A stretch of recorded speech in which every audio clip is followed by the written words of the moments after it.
us pray, please. Laat ons bidden. Hallelujah.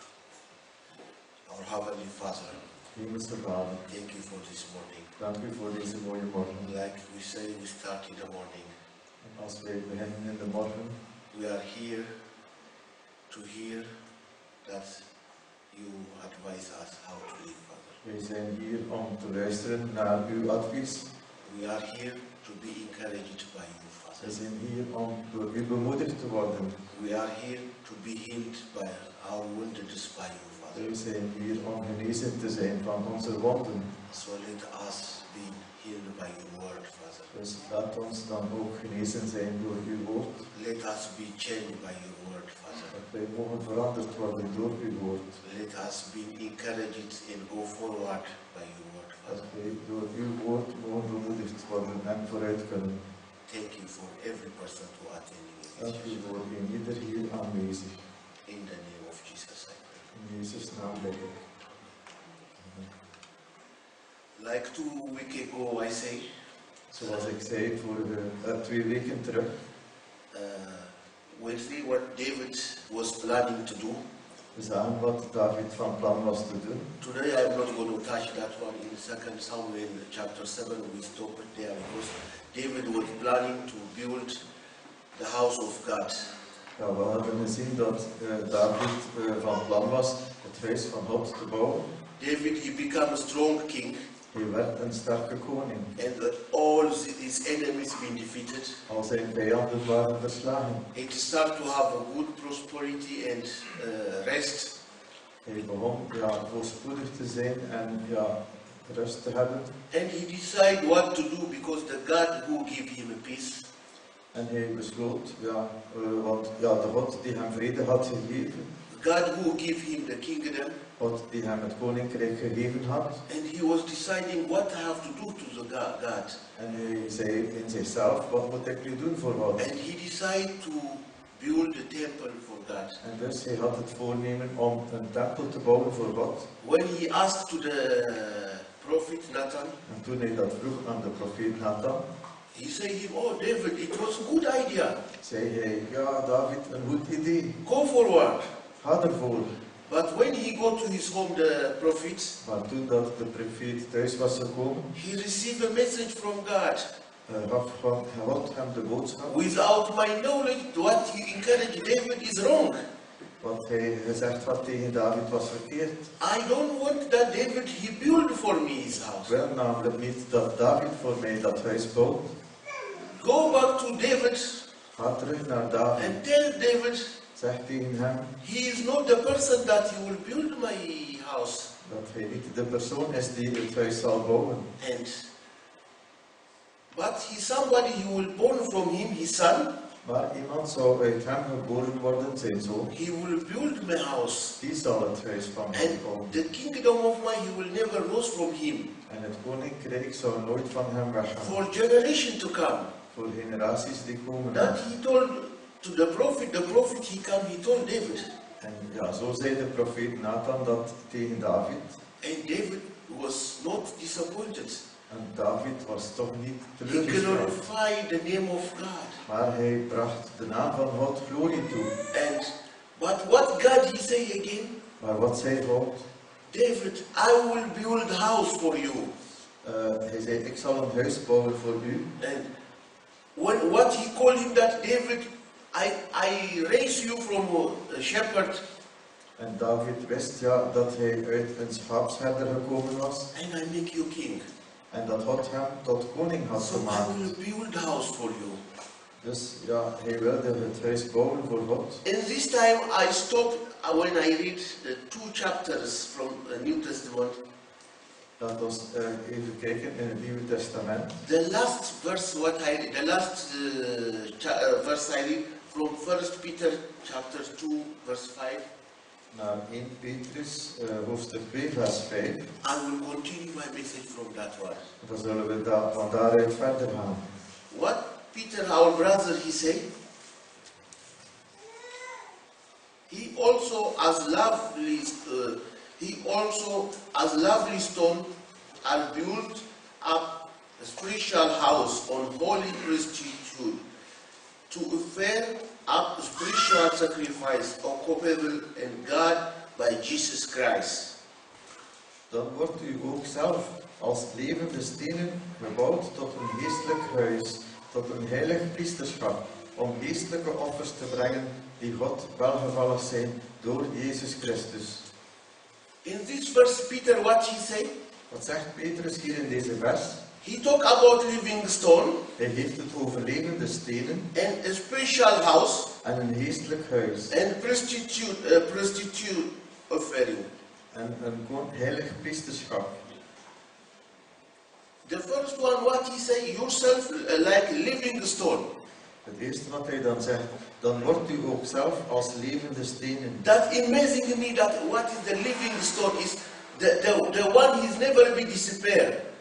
En die levende stenen, dat zijn diegenen die nooit vergaan. Like last time what we learned, God, you don't want a building which don't have life. Zoals we vorige keer zagen, God wil geen huis van hout. God, he wants his temple to have been built by limestone. Maar hij wil dat zijn tempel gebouwd wordt door levende stenen. He will be stand always like that one. En dat zal altijd staande blijven. That's why even God, what he say in Jeremiah, he don't want us to build for him temple. Hij wil namelijk niet dat wij voor hem een tempel bouwen. No human being he will build temple for God. Geen enkele mens kan een tempel voor God bouwen. But God he will build by himself. Maar God zal dit zelf bouwen. So he built himself for his temple. Dus hij bouwt zelf zijn tempel. That's why we become his temples. Daarom zijn wij tot zijn tempel In geworden. Galatians chapter 2 verse 20, In Galaten hoofdstuk 2 vers 20. I am crucified with Jesus. Nevertheless, I live yet not I, but Christ live in me. And the life which I now live in the flesh, I live by the faith of the Son, God, who loved me and gave himself for me. Ik ben met Christus gekruisigd en niet meer ik leef, maar Christus leeft in mij. En voor zover ik nu in het vlees leef, leef ik door het geloof in de Zoon van God, die mij heeft liefgehad en voor zichzelf voor mij heeft overgegeven. As this time we start to live, to become like a temple of the living stone which God wants us. Dus nu zijn wij begonnen te leven als de levende tempel voor God. In Colossians chapter 3, verse 3 and 4, In Colossensen 3, versen 3 en 4. for you are dead and your life be hiding with the Christ of God. When the Christ who is our life shall be upper than, you shall also be upper with him in glory. Want u bent gestorven en uw leven is met Christus verborgen in God. Wanneer Christus geopenbaard zal worden, die ons leven is, dan zult ook u met hem geopenbaard worden in heerlijkheid. So Jesus is in us, with us. Dus Jezus is met ons. When Jesus has been revealed, we will be revealed with him. En zo zullen wij met hem geopenbaard worden. That is the living stone beginning which God planned. Dat is het plan van God voor de levende stenen. We are all of the temple of God. Wij zijn allemaal de tempel van God. The living stone. De levende stenen. The people who are believing him, De mensen die in hem geloven, have faith in him, die vertrouwen op hem. they give everything what belongs to them, Hij heeft alles wat hen toebehoort. who they died for the flesh, Hij die gestorven is. and they accept, in faith, they are accepting Christ as their Savior, En die in geloof Jezus hebben aanvaard als hun redder. as their life. Als hun leven. Then they will start to be the living stone. En zo begint iemand een levende steen te worden. God has no interest in building a beautiful building. God heeft geen interesse in een mooi gebouw. Of course, we need to make it good to come together, the building. We hebben natuurlijk een gebouw nodig waar we kunnen samenkomen. But God wants to build in our heart. Maar God wil wonen in ons hart. He wants to build His temple in ourselves. En hij wil zijn tempel daar maken in onszelf. Which we kill ourselves. Als we onszelf doden, and we reveal the character of Jesus Christ, dan zal het karakter van Christus geopenbaard worden. sometimes I see myself true to the Bible. En als ik mijzelf zie volgens de Bijbel, I am shocking how much I understand the Bible. dan ben ik gechoqueerd hoeveel dat ik kan begrijpen daaruit. God don't want me to be tired to go everything. God wil niet dat wij moe zijn en alles moeten onderzoeken. But God, He wants me to allow Him to give Him my heart to work in it.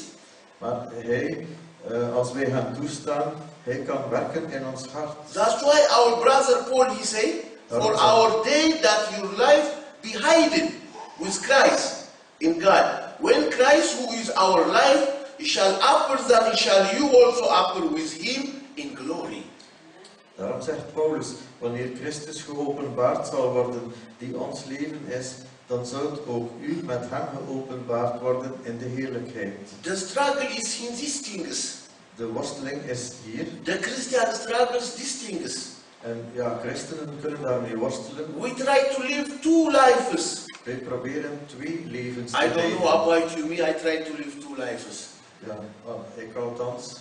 Then I get a problem sometimes. Maar dan krijg ik problemen. But if we submit to Jesus Christ, Als wij ons onderwerpen aan and we Christus start to live through to that one, en wij leven dan zo, we put our ministry, our work, our everything through to Him, en we geven alles, onze bediening, ons werk aan hem. and we put hiding ourselves, we try to reveal Jesus Christ, En wij proberen Jezus Christus te openbaren. and we will see we are the temple of the living stone of God. En dan zullen we zien dat wij de tempel, de levende stenen zijn van God. In 2 Peter chapter 1 verse 4, In 2 Petrus,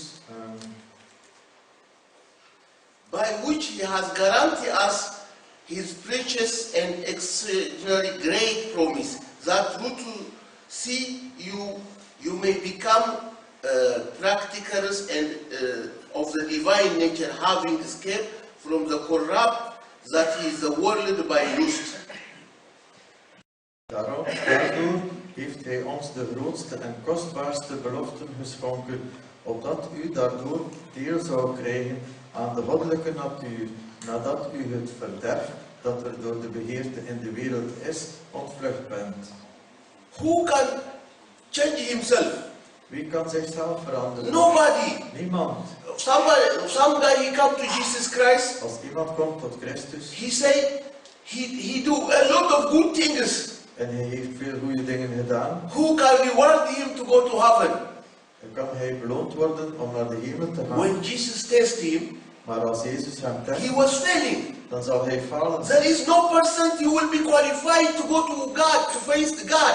Want niemand is gekwalificeerd om tot God te komen. If it was somebody, Als wij iemand zien, we don't need to have Jesus coming to crucify for us. ja, dan zouden we Jezus eigenlijk niet nodig hebben op die manier. Because there is nobody, Want er is niemand. no one of us. Niemand van ons. We have the grace, or we have the character, or we have the things to face the Holy God. Wij kunnen uit onszelf een heilige God niet aanschouwen. But God by Himself, He come, He died for us. Maar God is gekomen en gestorven voor ons. Through by believing in Him, En door in hem te geloven, we become reconnecting to Him. kunnen wij opnieuw met hem verbonden We zijn. become a living stone. En dan zijn wij de levende stenen. If we don't review these things in our life, Als die dingen niet in ons zijn geopenbaard, He is not going to be easy for us. dan wordt het niet gemakkelijk voor No ons. any of us we will have luxury pressure to be in a church in a Christian life. We don't have the pressure the good life Christian will have to live. Ja. Wij hebben niet vanuit onszelf de dingen die nodig zijn om een christelijk leven te kunnen leiden. The only thing is that Jesus will change that one in our life. Maar Jezus kan ons veranderen. When Jesus starts to be revealed in our lives, Als Hij zo wordt geopenbaard in ons leven, in the way we talk, the way we live, the way we work, in de manier waarop dat we leven, waarop dat then we we will werken, be revealed dan zal hij geopenbaard worden. We will see the character of Jesus in us. Dan zullen we het karakter van Jezus zien in ons. You will see less and less million. Dan zul je minder en minder zien van You will ons see more in Jesus. en meer Jezus. This is the temple who's the beginning in our life, the living stone.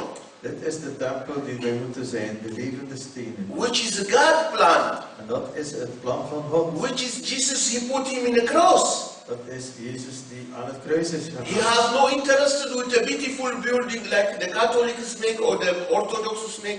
Hij was niet geïnteresseerd in een mooi gebouw zoals we veelal zien. God has interested with our heart. Maar God is geïnteresseerd in ons hart. We are the temple of God. En wij zijn de tempel van The God. living stone. De levende stenen. But how we have to be built? Maar hoe moet die dan gebouwd worden? In Peter he say, build up as a spiritual house. In Petrus staat het, bouw een geestelijk huis. A spiritual house. Een geestelijk huis. We are the spiritual house of God. Wij zijn het geestelijke huis van God. When people start to be guided by the word of God. Als mensen geleid worden door het woord van Like God. David he say, your word is like the light for my way. Zoals David ook zei, uw woord is een lamp op onze weg. When we start to go according to his word.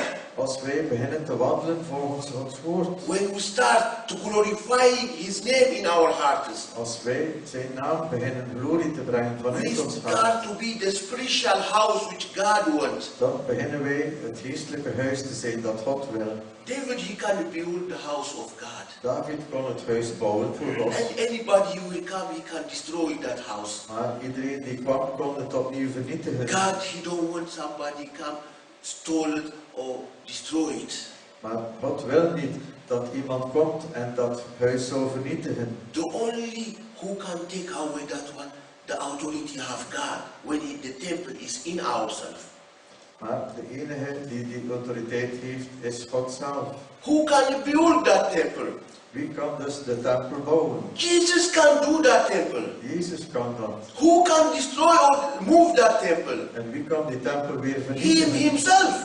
Alleen wij zelf. That's why Jeremiah he said, I don't want nobody build for me temple. Daarom zei Jeremia ook, ik wil niet dat iemand een tempel bouwt voor mij.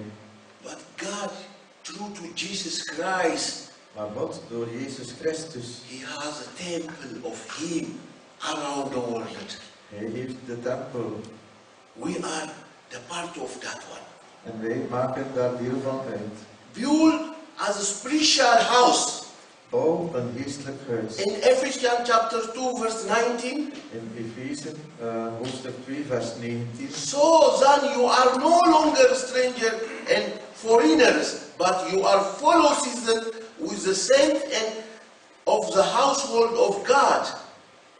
Zo bent u dan niet meer vreemdelingen en bijwoners, maar medeburgers van de heiligen en huisgenoten van God.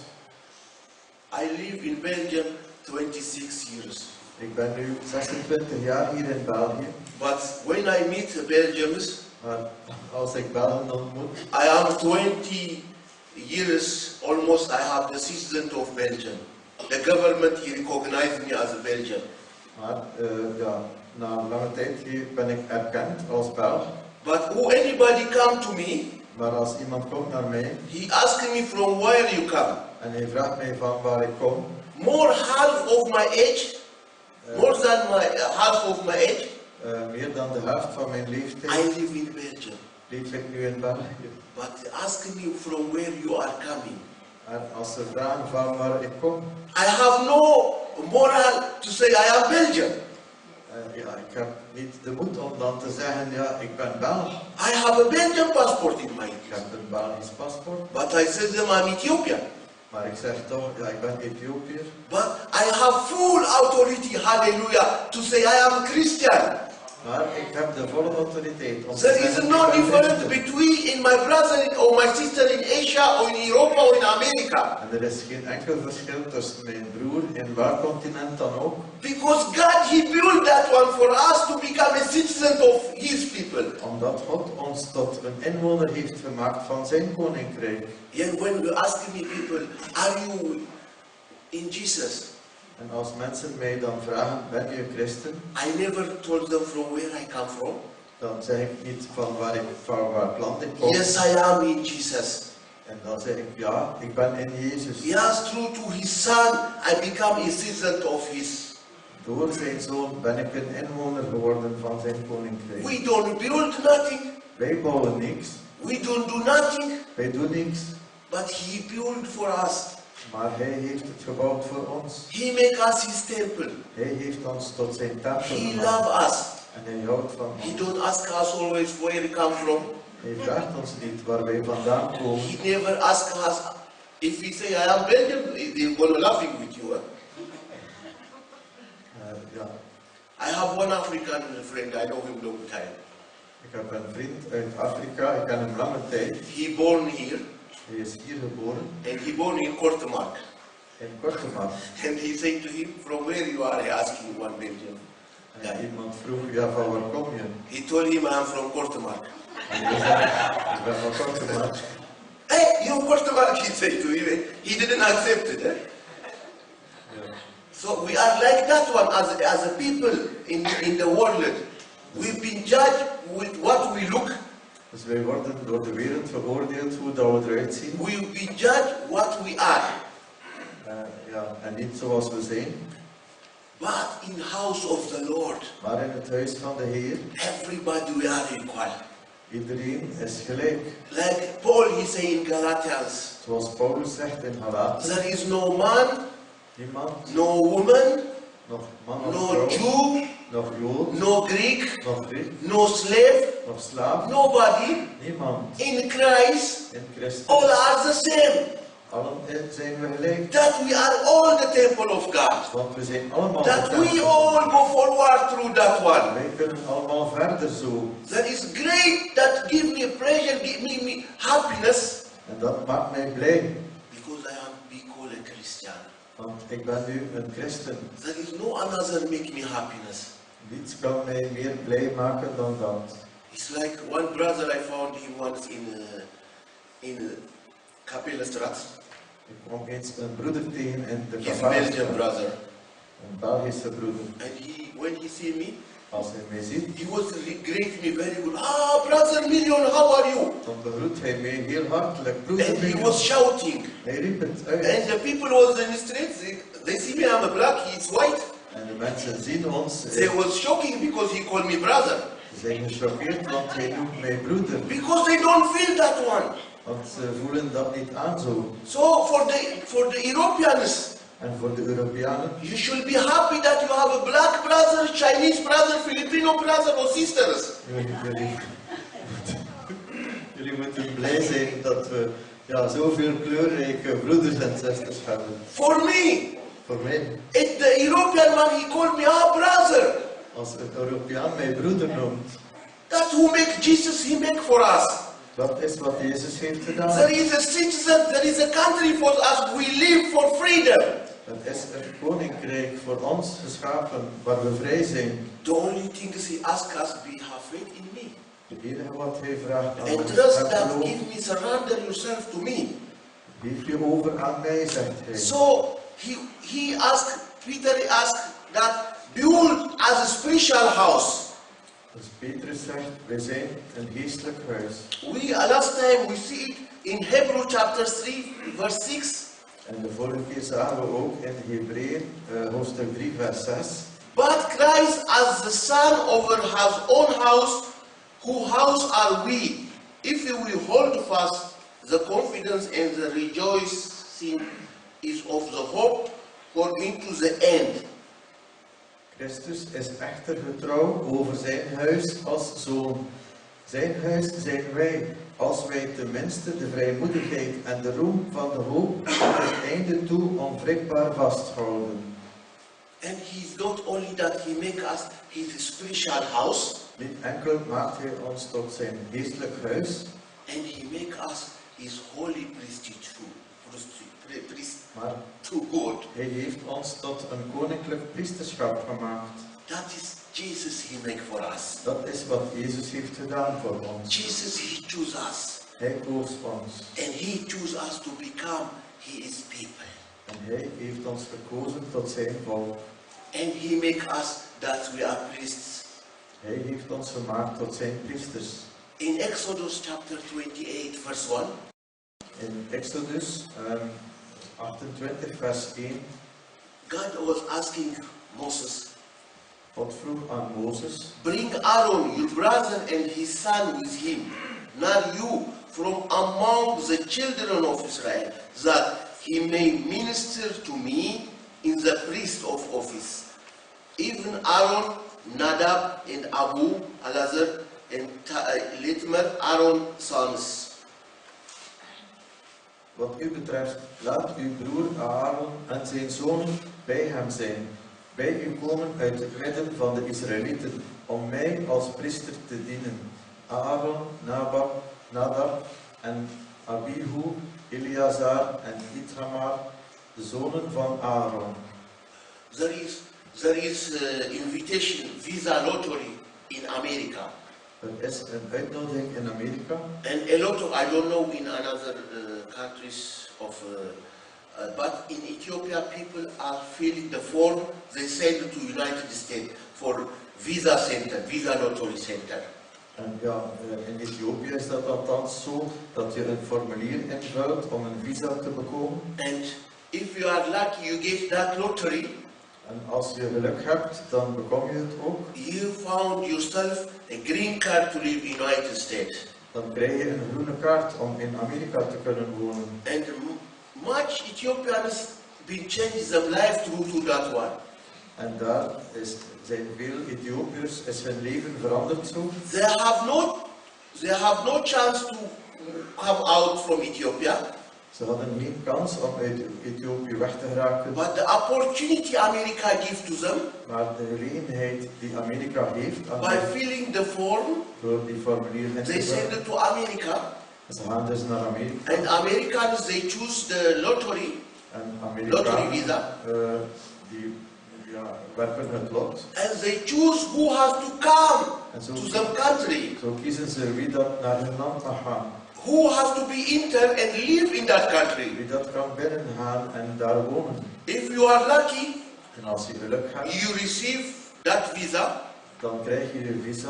then you can live in America. En dan kun je in Amerika gaan leven. If you become in Christianity, Maar bij het christen zijn, God, He choose us. God heeft ons uitgekozen. I don't choose God. Ik heb het niet gekozen. God, He chose me to be Maar hij heeft mij His verkozen citizen like that one. om zijn inwoner te zijn. God, He chose Aaron Hij heeft Aaron hier to be gekozen His priest in His house. om priester te zijn in zijn huis. God, He chose Joseph God koos Jozef to become priesthood in His church. om priester te zijn in zijn huis. That is the choice of God. Het is dus de keuze van God. There is a lot of educated people outside. Veel slimme mensen in de wereld. There is a lot of people who can change the world. Zij kunnen de wereld veranderen. There is people powerful who even when they talk, the world listen. Achter mensen en als ze spreken, de wereld luistert. You think that is difficult for God to put them in His kingdom? Denk je dat het moeilijk is voor God om hen in zijn koninkrijk te plaatsen? No, it's very easy for God if He wanted. Het is gemakkelijk voor God als hij dat But they wil. are not His choice. Maar ze zijn wellicht zijn keuze niet. Jesus, He can choose His disciples from the temple. They go the Pharisee and He changes them and He makes them disciples to Him. Jezus had ook de Farizeeërs kunnen uitkiezen en in zijn tempel plaatsen. But He chose Maar hij koos the fishers, de vissers, the poor, de armen, the people has problem. mensen met problemen. Like me, like you. Zoals ik en jij. You are God, He choose us. Hij heeft ons verkozen. We are the choosing to be a living stone. Wij zijn verkozen als levende steen. He choose us to be a spiritual house Hij heeft ons gekozen tot zijn geestelijk huis. and to become a priesthood in that one. En om een koninklijk priesterschap te vormen. In John chapter 15 verse 16, In Johannes 15 vers 16 staat. He say, you don't choose me, but I choose you. And I appoint you that you should go and bear fruit, and that your fruit should remain, that whatever you will ask of the Father in my name, he may give it to you. Niet u hebt mij uitverkoren, maar ik heb u uitverkoren. En ik heb u ertoe bestemd dat u zou heen gaan en vrucht dragen. En dat uw vrucht zou blijven, opdat wat u ook maar van de Vader vraagt in mijn naam, hij u dat geeft. In our life, In ons leven, we don't choose God. wij kiezen niet voor God, God, he chose us, maar hij heeft ons gekozen. and he gave us the key to communicate with God. En hij heeft ons de sleutel gegeven om By met God his te name. communiceren. Door zijn naam We will have access to God. hebben wij zo toegang tot God. If we pray by this name, Als we bidden in zijn naam, God will listen. God luistert. If we will ask by his name, Als we vragen in zijn naam, everything will be open for us. dan zal alles voor The ons. door is closed for us. De deur was gesloten. The door has been difficult for us. Het was moeilijk voor ons. It will be open. Maar die is nu open. Unbelievable. We were reading last time it's not my teaching, in Acts chapter 16, 13. He was Paul and Barnabas, they was in prison, he said. Ik las onlangs in Handelingen 16 vers And what 13. he said that? They was worshipping God. Paulus was daar in het gevangen en ze aanbaden God. I think you're going to find it in Acts 16:25, I think. And they was praying and they was praising and they was singing. Ze baden en ze zongen en ze prezen de Heer. And the prisoners, the other prisoners, they was listening. En de andere gevangenen luisterden. And accidentally, he said, Paul, En per ongeluk zei he's Paul, become the word like shocking. begon alles te schudden en te beven. He is like the earthquake. Zoals een aardbeving. The door of prison he been open. En de gevangenisdeuren vlogen open. The chain of the prison he been lost. De kettingen van de gevangenen viel af. And he didn't say only Paul and Silas, Niet enkel Paulus en Silas, but he said for the people who was listening to them. maar ook voor de mensen die naar hen luisterden. All the prisoners accidentally become free. Al de gevangenen werden plots vrij. I was really encouraged. Our worship has value.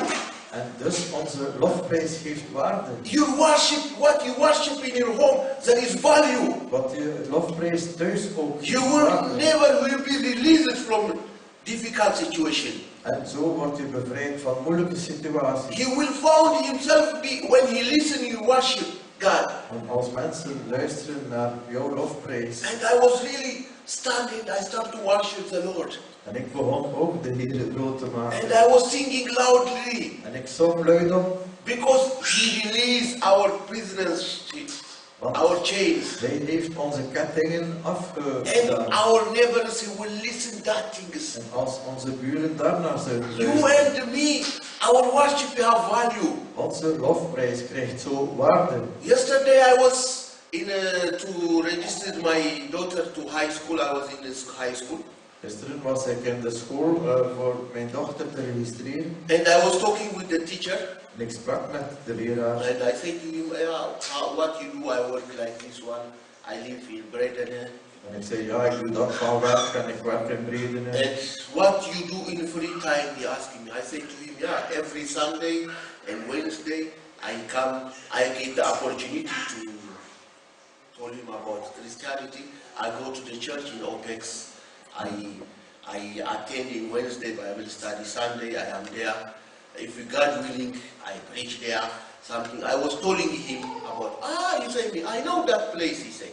It was the old cinema house. En ja, dus het gesprek ging verder. Zij vroegen mij, ja, I wat said ik him, deed. yes. I always go stop there. I see that every Sunday the door is open. En zei men, ja, ik ken die plaats, dat was de cinema vroeger. Elke zondag is de deur open. Then I go to the bread shop. En dan ga ik naar de bakkerij. I buy bread. Ik koop een And I say, what they doing these people there? I listen sometimes sing. What are they doing people there? I say, En ik luister en ik zeg dan, wat doen de mensen daar? I told him that we worship the living God. Ik zei, wij aanbidden, wij lofprijzen de heel levende God. Next time if you come, just don't buy the bread who make you again hunger. En ik zeg, ja, de volgende keer Koop niet enkel een brood waar dan je weer honger van krijgt. You're going to buy the bread in that house for living bread. You can make it to live for a long time. Maar ja, kom dan en ontvang het levende brood waar dat je... And he said me, if you next time I around there, I will come in. Hij zei, ja, de volgende keer als ik passeer zal ik Let's pray for him. He will come to his. Bid voor die man. Because you see, the worship we did is not only he released us, he released many people. Maar zie je, dus de lofprijs bevrijdt niet enkel ons, maar vele mensen. We are the priesthood of the God. Wij zijn het priesterschap van God. Now I will be strong in my message. I'm not going to finish it today.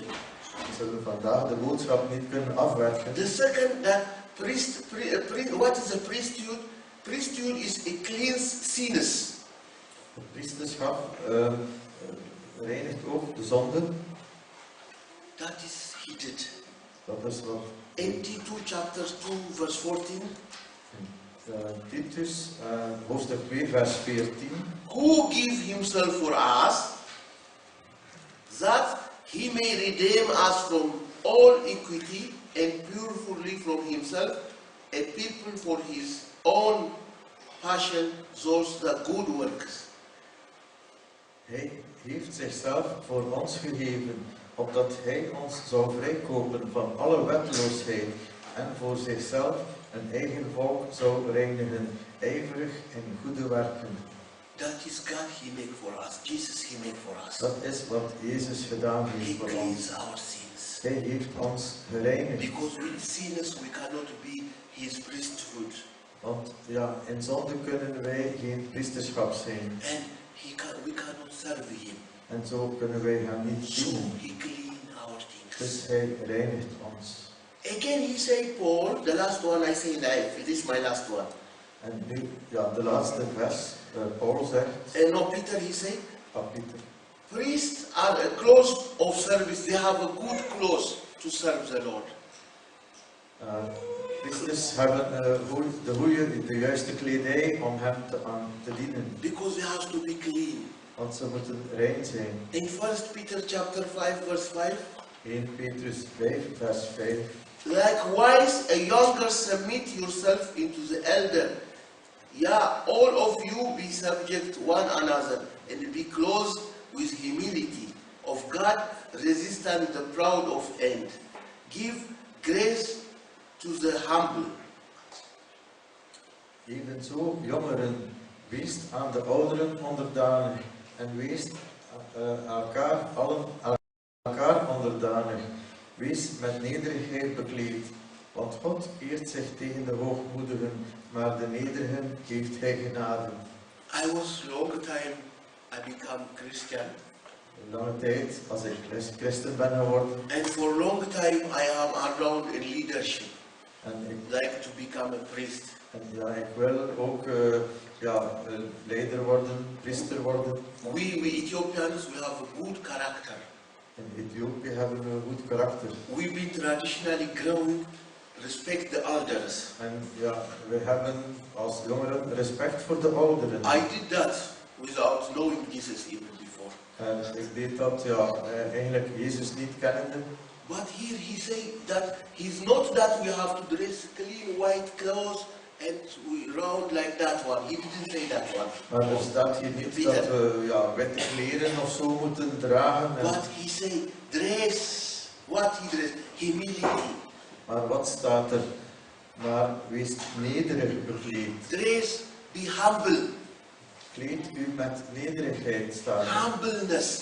Nederigheid. That is the clothes what the priest has to dress. Dat zijn de klederen die de priester moet dragen. If you are not humble, you cannot serve the Lord. Want als je niet nederig bent, kun je de Heer niet dienen. You become serious to become a manager or high officers or business person. Als je een manager of hoog persoon wil worden. But the church is different qualification. Maar in de kerk zijn er andere kwalificaties. You have to dress humble. Je moet gekleed zijn You have met to be nederigheid. very, very humble. Heel nederig. I will read my last verse, Psalm 132, verse 9. Het laatste vers uit Psalm 132, vers 9. David, he said, let the priests be clothed with righteousness, and let any saint shout for joy. Laat uw priesters bekleed worden met gerechtigheid. Laat uw gunstelingen juichen. And he say in verse 16 again, Dan opnieuw in vers 16. I will also clothe here priests with salvation, and here the saints shall shout aloud for joy. Haar priesters zal ik kleden met heil. Haar gunstelingen zullen uitbundig juichen. Let us pray, please. Laat ons bidden. I will stop my message here. We zullen het hierbij laten. I will continue next time what is priesthood mean. Maar de volgende keer gaan we verder in op wat het betekent priesterschap. And let's pray. Laat ons bidden. Because really we are seeing a serious things, Father. He can change in our lives. Ja, we zien heel ernstige dingen die ons leven kunnen veranderen. It can change our ministries. Dit kan onze bediening veranderen. So God helping us to have concentration to listen to Dus this. ja, dat wij mogen geconcentreerd zijn. Father, thank you for this morning. Dank u, Vader, voor deze morgen. Thank you for the message in the beginning. Voor de boodschap die u ons bracht. Make us fruitful Christians, Father. Dat wij ook vrucht mogen dragen. Make us fruitful servants, Dat Father. wij vruchtbare dienaren mogen zijn. Make us, Father, that we don't compromise with sin. Dat wij daar niet mogen in zonde blijven. We don't have to deal with everything, Father. Dat wij niet slechte dingen moeten onderhouden. Make us to worry humility, Father. Maar dat wij nederig mogen zijn. And be humble, Father. Ja, dat wij in nederigheid mogen Humble to wandelen. our brothers and sisters. Met broeders en zusters. Humble for the people who see us. En nederig voor de mensen die wij ontmoeten. Father, make the people, the brothers, the sisters, Dat wij to understand what I am. Dat wij allen mogen begrijpen. Wij mogen dienen. In the name of Jesus. Dat zit ik in Jezus' naam. God bless you. We will have connection. We zullen nog de liefdehaven houden. And we will, I think, like you say, Wednesday Bible study, Friday prayer meeting, and we need to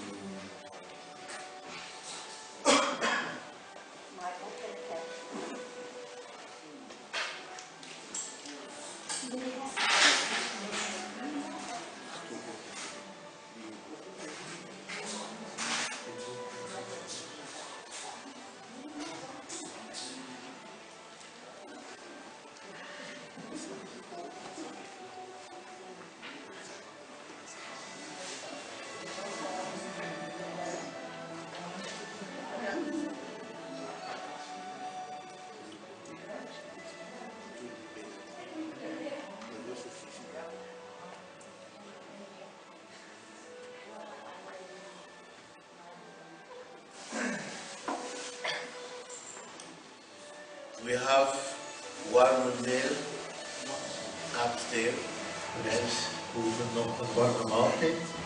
we should congratulate to our brother Manuel and our sister Faye for them 7-year anniversary. We willen ook alvast broeder Manuel en zuster Fee feliciteren met hun 7-jarig huwelijk. God bless them more years to come. En dat jullie nog veel jaren mogen samen We are finished our program. gezegend zijn. Laat ons eindigen dan.